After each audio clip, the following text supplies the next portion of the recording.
Request for approval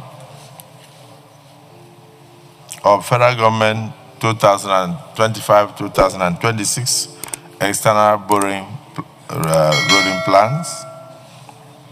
I write in reference to the above subject and to submit the attached Federal Government 2025-2026 external borrowing rolling plan for consideration and early approval of the National Assembly to ensure prompt implementation of the projects.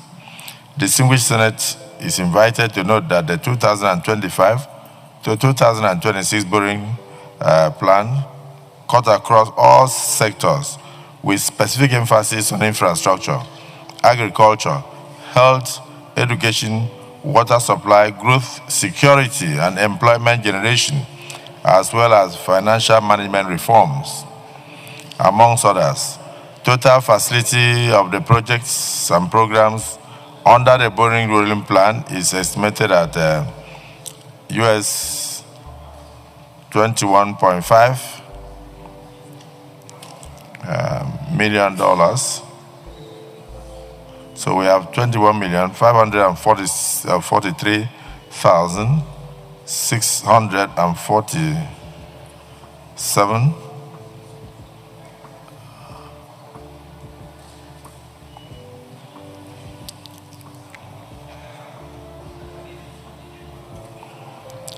Senator Sani Musa. Akpabio, reading the letter from Bola Ahmed Tinubu, requesting the Senate to approve a fresh loan for him. This is utterly infuriating. This is disgusting. Here we are again watching Bola Ahmed Tinubu administration drive Nigeria deeper into huge debt. This is a fresh request to the National Assembly to approve a staggering $24.1 billion in a new foreign loans.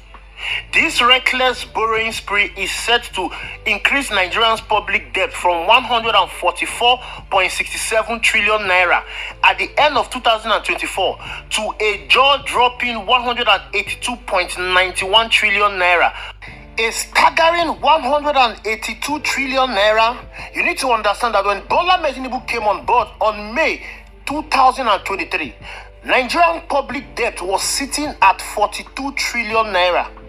If this loan is finally approved, what this means is that Bola Ahmed Tinubu alone has borrowed 137 trillion naira in just 2 years in office. That is over 257% increase. This huge borrowing with nothing to show for, despite fuel subsidy removal, how did we get here? And why does it feel like this government is hell-bent on mortgaging our future? Why those in government fill their pockets with the proceeds? Since Bola Ahmed Tinubu assumed office on May 29, 2023, his administration has shown an insatiable appetite for borrowing. Let's break it down. By the end of 2023, Nigeria's public debt stood at 97.34 trillion naira, according to the Debt Management Office. Remember, this debt was standing at 42 trillion naira when Bola Ahmed Tinubu assumed office in May 2023. But by the end of May, the debt was standing at 97 trillion naira. That means in just 6 months in office, Bola Ahmed Tinubu has borrowed over 55 trillion naira, despite removing the oil subsidy.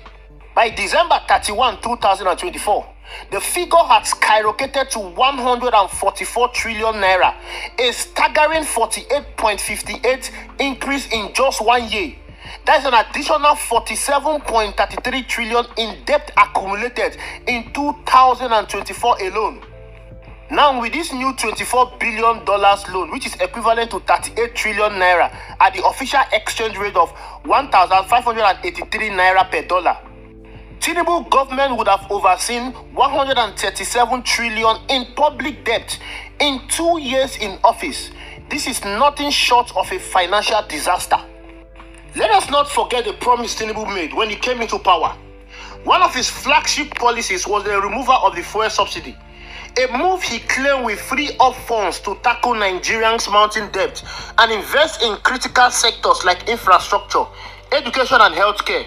Fuel subsidy is gone, Tinubu declared in his inauguration speech, assuring Nigerians that the savings will be used to reduce the country's debt burden and improve living standards. But where are the results? 2 years in office, the reality is a bitter pill to swallow. Instead of using the proceeds from the subsidy removal to offset Nigerians' debt, Tinubu government has embarked on a borrowing spree that has pushed the nation to the brink of financial collapse. The savings from the subsidy removal, estimated to be in the trillions of naira, seems to have vanished into thin air. Nigerians are left with skyrocketing fuel prices, with petrol now selling for over 900 naira per litre in many parts of the country, and a cost of living crisis that has left millions unable to afford even a single meal a day. Meanwhile, the debt stock continues to climb, with no tangible improvement in infrastructure or social services to show that the so-called benefit of subsidy removal is working. It is a betrayal of trust that leaves a sore taste in the mouth of many Nigerians. Just like Mr. P2B will tell you, borrowing is not a sin. It is not a crime to borrow. All nations in the world borrow. But what becomes crime is what the proceeds of that borrowing is being used for. This is what is more infuriating about Bola Tinubu regime and borrowing. It is how these funds are being mismanaged and looted by those in power. Corruption has been enshrined in our politics. Budget padding is the order of the day. Every ministries in this country pad budget.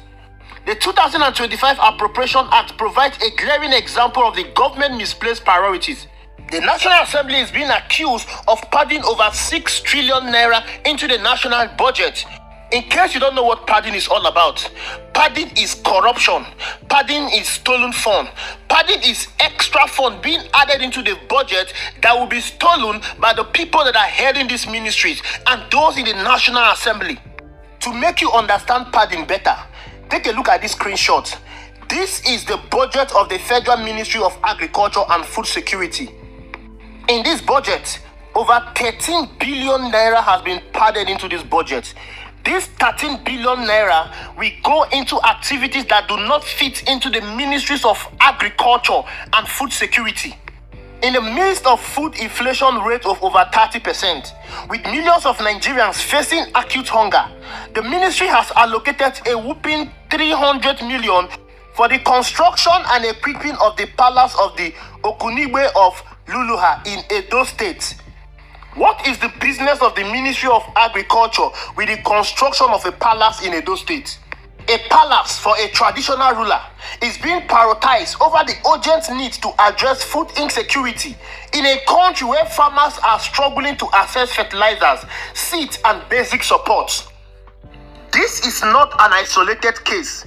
The 2025 budget is also riddled with similar frivolous expenditures.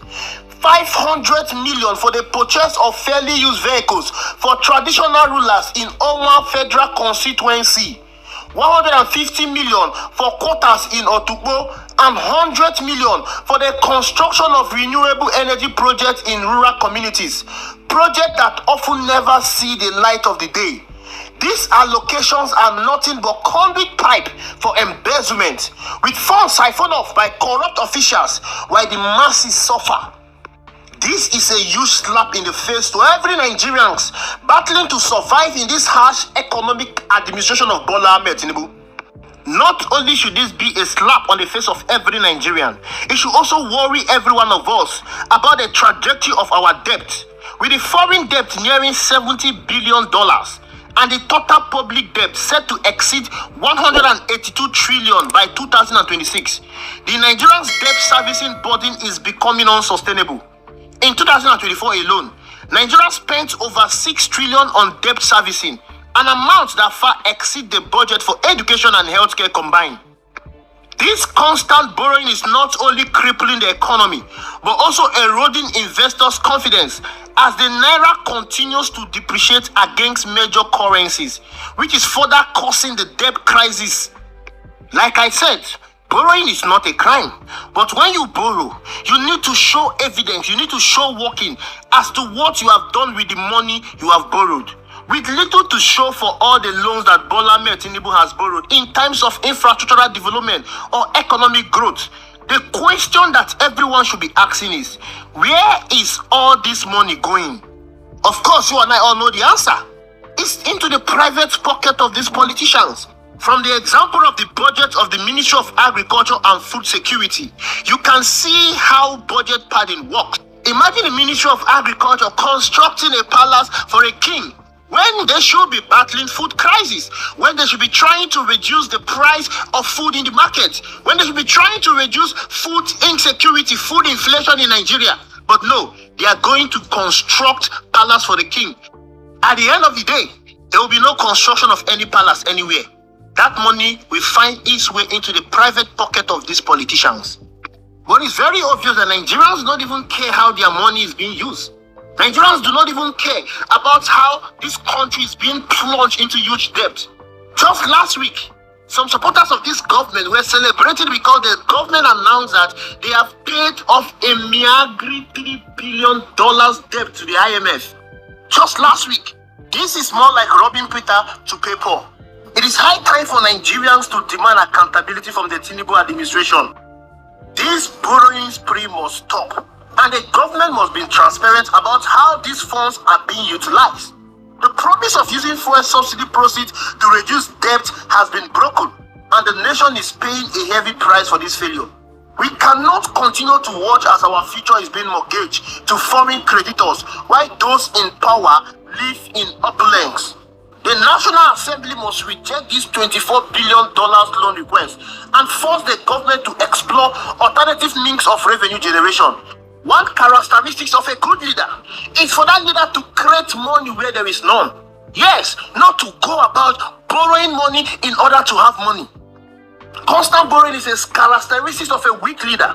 Constant borrowing is a characteristic of a leader that do not understand what it means to be in power, that do not understand what it means to manage resources, that do not understand what it means to create wealth. That is what Bola Tinubu has shown so far. He doesn't have the capacity to create wealth. He doesn't have the capacity to manage wealth. All Bola Tinubu has is the capacity to waste what is at his disposal. Thank you for watching. I will see you in the next video.